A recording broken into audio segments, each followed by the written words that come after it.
Hello बच्चों, JEE mains 2025 28 जनवरी morning shift का paper है। देखो क्या कह रहा है। तो पूछ रहा है कि यहाँ जो हमने एल्डिहाइड और कीटोन के लिए रिएक्शंस पूछी हैं आपसे, तो कौन सी पॉजिटिव रिएक्शन देगा वो बतानी है। देखो पहला बोल रहा है कि आइडोफॉर्म रिएक्शन, तो एसीटोन है और एसिटिल्डिहाइड है। इनकी रिएक्शन के स्ट्रक्चर कैसे होती है वो समझ लो। ये है एसिटिल्डिहाइड, ठीक है।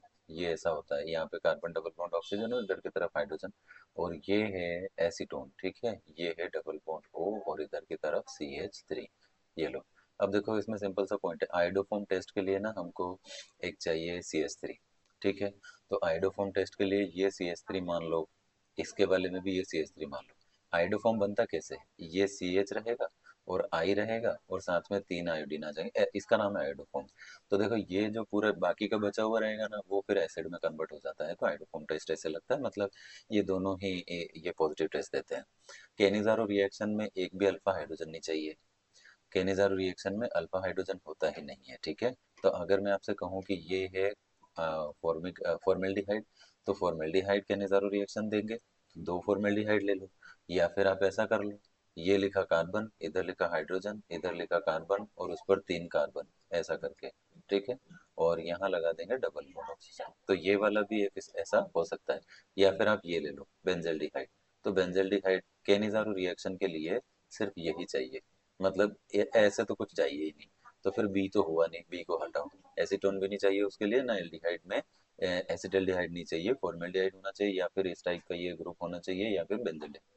तो ये नहीं होगा। एल्डोल वाले के लिए तो ऑफ कोर्स ये चाहिए, कीटोन नहीं चाहिए। नहीं एक्चुअली कीटोन भी देगा, ठीक है ठीक है। एल्डोल कैसा होता है देखो, उसका स्ट्रक्चर बना के मैं समझाता हूँ। एल्डोल मतलब ऐसा होता है, जैसे समझ लो मैंने यहाँ पे लिया CH3, ये हो गया आपका मिथा एसीटोन, इधर की तरफ आ गया डबल बॉन्ड O, इधर की तरफ आ गया ऐसा कुछ CH2 और ये H, ठीक है। अब देखो अगर इसके रिएक्शन में कराता हूँ, एक और यहाँ रख लेते हैं क्या, कीटोन ही ले लो चलो।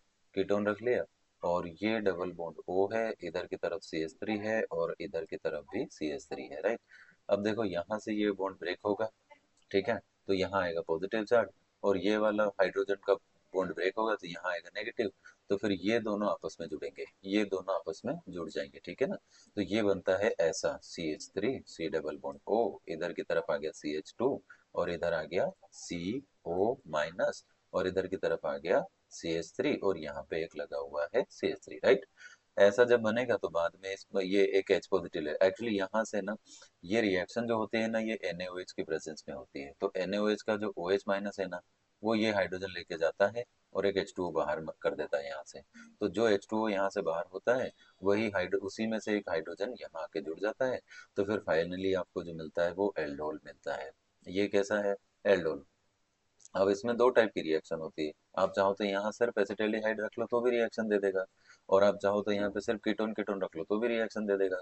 तो ये सिंपल सा पॉइंट है कि हमारा जो पॉजिटिव टेस्ट कौन कौन दे रहा है वो देखना था। तो यहाँ पे आपका पहला भी हो गया, तीसरा भी हो गया, सी ऑप्शन जो है वो भी पॉजिटिव टेस्ट ही दे रहा है, ठीक है। तो चलो A C हो गया। अब डी देखते हैं। डी में कह रहा है कि डी में उसने बोला है कि टोलेंस टेस्ट देना है। तो टोलेंस टेस्ट लेकिन बेटा कीटोन देता ही नहीं है। टोलेंस टेस्ट कीटोन नहीं देता। टोलेंस टेस्ट जो है वो कीटोन नहीं देता, और यहाँ पे इसने दिया है एसीटोन। तो कीटोन हटाओ फिर इसमें से, इसमें सिर्फ एल्डिहाइड आते हैं, उसमें भी बेंजल्डिहाइड नहीं आता। बाकी तो सब आते हैं, ठीक है। तो ये वाले दोनों में से कीटोन यहाँ पे नहीं आएगा, तो डी वाले को भी हटाओ। ई देखते हैं, क्लेमेंसन रिडक्शन क्या है। बहुत इजी है बेटा, क्लेमेंसन रिडक्शन का सीधा सा कॉन्सेप्ट है कि कार्बन डबल बॉन्ड ऑक्सीजन होना चाहिए। यहाँ पे हम रखते हैं ZnHCl, एनहाइड्रस Zn और साथ में रखते हैं HCl। तो ये रिडक्शन जो बेटा होता है, ये आपको देता है अल्केन, CH2 बना देता है, राइट। इसका मतलब हमारा हो गया A C और E, और वो ऑप्शन दे रखा है सेकंड में। यही आपका आंसर है। Thank you.